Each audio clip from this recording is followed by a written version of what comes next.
ছোট্ট সন্তানকে বুকে জড়িয়ে অপেক্ষা করছেন আরেকটি জোয়ার পেরিয়ে যাওয়ার। কোমর সমান পানিতে নেমে কেউ সংগ্রহ করছেন খাবার পানি।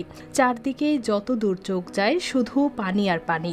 দেখে মনে হবে এ যেন নদীর মাঝখানে ভাসমান কোনো জনপদ, অথচ এখানেই ছিল মানুষের বসতঘর, উঠান, রান্নাঘর ও স্বাভাবিক জীবনের ছোট ছোট গল্প। জোয়ারে আনি ডুবি বাসে আমরা থাকতে পারি না, ঠিক মতো না খাবার খাইতে পারি না, কিছু না। আর স্বামী অতি কষ্টের মধ্যে আছি, কেউ এখানে দেখতে হয় না, চাইতে হয় না।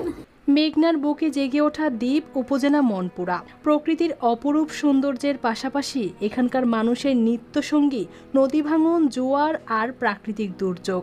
এবার নতুন বেড়িবাঁধ নির্মাণের কাজ চলাকালে পুরনো বাঁধ কেটে ফেলায় জোয়ারের পানি প্লাবিত হয়েছে মনপুরা উপজেলার ১ নম্বর মনপুরা ইউনিয়নের ৮ নম্বর ওয়ার্ডের বেড়িবাঁধের বাইরের কয়েকটি গুচ্ছ গ্রাম। পানিবন্দী হয়ে চরম দুর্ভোগে দিন কাটাচ্ছে অন্তত ৬০টি পরিবার।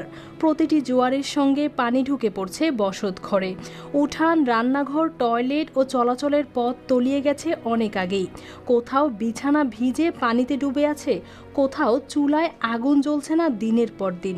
শুকনো জায়গার অভাবে পরিবারের সদস্যদের অনেকেই আশ্রয় নিয়েছেন ঘরের টিনের চালে। নতুন বেড়ি ডাল লাগিয়া পুরান বেড়ির থেকে মাটি নতুন বেড়িত নিছে।